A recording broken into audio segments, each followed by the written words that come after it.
I've had a few guys send me their studio setups, and I wanted to share something. I think it's the most wisdom I could mustered up, but I heard Jack Joseph actually say this when he was with Warren Hewart, but what he said was perfect. It's like the unknown is the thing that's the joy of this business, and I think the hardest thing for me is to get around a person that wants to control that. You know, you're trying to control something you're not in control of, because like you could do something as small as change a converter. I mean, do something like that and the whole song comes to life, or grab a different EQ. Like, the weird thing about record making and the guys that have the money and are fortunate to have that kind of equipment and all those palettes, but with today's music, I mean, digital plugins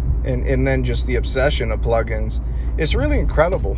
It really is, because now you can spend, $200 or $300 on some plugins and maybe, tailor your sound to something that you like. And when I was early on in this, I was always looking for this new sound, and I had certain pieces of equipment and they were getting me that sound. But I also think you should start, if I was young, like if I was back at the beginning of this, like maybe I wouldn't have been ready for some of the stuff I do now, but I would have loved to listen to all the options I could. You would see in my YouTube videos how I'd be buying and selling equipment and moving things, and people were like, why don't you have this anymore? Why don't you have that anymore? And I would just keep going until what was coming through the speakers was what I perceived as quality to me. So I think everybody has like a unique fingerprint like that.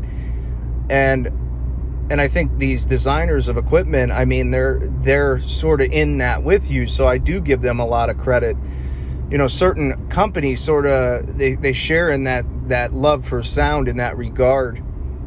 And it's really incredible, because you're not, it's like I said, it's the unknown. It's sort of stealing from Jack Joseph and what he said, but you could EQ something one way and all of a sudden it's too bright, or it's too much, or it takes away from his image. But then you use the same exact settings on a different EQ and it sounds incredible. And you're going, that's what I wanted. So you're using that EQ to get that result. But there's been times on projects where I use plugins. I mean, the plugin just does something to the sound. Maybe it's supposed to be a more modern kind of articulate sound, and I'll use a certain converter instead of another converter. Or it's all about getting it to where it needs to go. And I think if I could give anybody any advice, if you want advice or you want to listen to my advice, but that moment of rejection, like once you've done something and you go, I think that's good, like don't let those thoughts come in like, oh, this is bad, or I hope the guy likes it, because you will have somebody that hits you up and goes, I ain't feeling it. You know what I mean? And it actually, this project I'm working on right now, this is a prime testimony of that. A very amazing artist. And I was like, man, I really want to work on this album. So I send him one, and I just got done finishing a hip hop album. So I had like low end in mind. And he sends me this really awesome music. And I gave it a little bit too much low end. I gave it a little bit too much presence in the bottom. And he says, I'm sorry, thanks for your time. That's not what we were looking for. And instead of going home that night, I said, you know what, I'm going to hit him up with another one, because I think I know what he wants. So I ended up doing another master, totally different chain, and started to feel the vibe of the music, and started to understand the genre, and started to understand the sound. And this is a genre I never did. And it was just a little bit tighter of an image, and it didn't have that low end bump, and you could really hear the percussiveness, and the vocals came together. And I used a totally different chain of mastering, a totally different chain. And he said, man, I apologize for jumping the gun and wanting to switch on you, but he said, thank you. That one sounds incredible. That's like right where I want it. And that's what this is. So if you're a new engineer and you get a guy that says, oh, your mix sucks, man, we don't like you, like, thank you, don't take that personal. do not take it personal. You might have just listened to something a little bit different than that guy, and he thinks something totally different than you or she, and you're not on the same level. The other thing is don't let people that are controlling the whole project dictate how you perceive creativity. If you see great mixing engineers in this business, they stick to their guns and they do what they feel's right for the project. And when you do it that way, you can sleep at night. You can rest at night and go, I just gave it my best. I mean, I slapped what I thought would sound incredible. There's certain projects, though, so don't get this twisted. There's certain projects where they're incredible, and you just have to sort of step back and go, this mixing engineer was incredible, or this mastering, or this producer, incredible. And you're not there to change their project. You're not there to tweak, for sound. You're not there to put a ton of different improvements. When there's been times where I get, mixes that are unbelievable. I mean, they're unbelievable. And I'm like, geez, man, who did this? So now it's about equipment. That's when it becomes about equipment. Like, you're using a mastering converter with a mastering clock, professional voltage regulation, and you're going to print this at the top level you can. And then in that case, you want the image that mixing engineer gave you. You just want to improve upon it. And just maybe something that mixing engineer, maybe you think could be just a little bit better image, or so you start paying attention to more of the gradual changes, and you'll listen to something, back, and everybody loves it because everybody was a big part of the project. You know what I mean?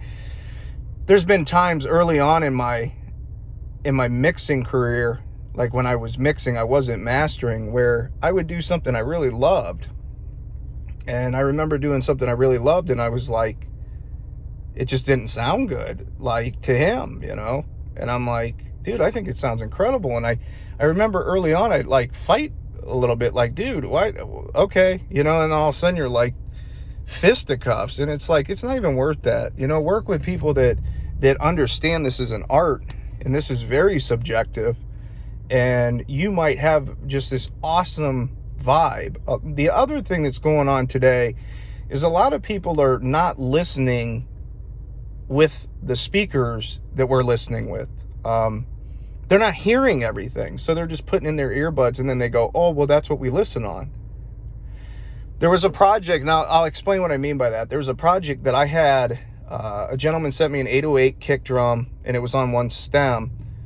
And he says, I love the vibe of it. I just, want you to touch it up and all that. And so I said, I'm going to have to do what I feel is right for this. So I went in and I literally EQ'd that stem to make it fit on my smaller monitors. And I knew that's what he was shooting for because he's listening with his earbuds. And I'm like, okay, and I crushed it. I had to control the dynamic range quite a bit, and I did a lot. Like, I mean, if you would have heard the before and after, I mean, it was totally different. The tone of the kick drum was different. The sub bass was different. The low end, the real low sub stuff was a lot lower. But now you can hear the articulation of the playing of what he did, which was incredible. And you're at that moment of insanity, and that's where you could say, oh, this isn't good, and you just like turn it off and like do something simple. But I just went with it, and I did the EQ on that, and then I did the same thing, a really, really heavy EQ and compression and a little stereo imaging on the other stems, and I totally transformed the record, and they loved it. Now, this could happen. I could do this one other time, and the guy goes, dude, I just didn't really want all that. And then there's the other thing, the whole battle of psychology. You get so imprinted in your head that something's good, you actually have convinced yourself that it's good. So when somebody even changes it, I was guilty of that when I was in recording school. I had these muffled, bad recordings. And I'm honest, I'll be honest with you. And I thought they were awesome. But they were muffled, and they sounded bad. I went back to them, like 10 years later. I'm like, dude, those sound horrible. And I thought I was good. Oh man, my stuff's great. And you can really deceive yourself. The other thing I used to think is like too much high end. And myself, when I was in recording school, like, I thought everything should be smooth, and I didn't know that was just mud. That wasn't tape, that wasn't smoothness. That was just a bunch of mud, covering up. It's like throwing dirt on a car that's got scratches. You're just covering up all the scratches. So sometimes, mastering can reveal things that people don't like, and then they end up going, was that in there? Like, I just had a guy we were doing a mastering session for, and he goes, I didn't even know that bass was in there, because he was listening on a smaller system, so he wasn't hearing his bass. He was just hearing the top of his bass, and he liked the tone of the top. But when he got to the mastering studio, he's like, that ain't good. Like, I'm gonna have to do something about that. It's like just a big muddy mess. So long story short, I guess I just wanted to encourage some people. I got to get something to eat, but I wanted to encourage people. Tell you, I'm not leaving on the YouTube channel. I just been busy this last few months. And thank God I am. That's really what, I do these videos for. I enjoy this business, and I enjoy the unknown. So if you guys are out there watching this, I appreciate you continuing to support the channel. I got a few videos coming up. I want to do another follow-up on the Antelope Amari. Did some routing in the studio a little different, and it made a huge difference. And I'm going to do a DIY home vocal booth, and that will be coming up within a week. So yeah, thanks for continuing to support, and hopefully we can take this to the next level on YouTube. And I'll spend the most of the days off getting into more video and footage, because we're looking at taking part of the studio, making it like a video editing room. So like always, my name's Doug Jenkins, imixandmaster.com, and we'll talk to you guys soon. We'll see ya. Peace.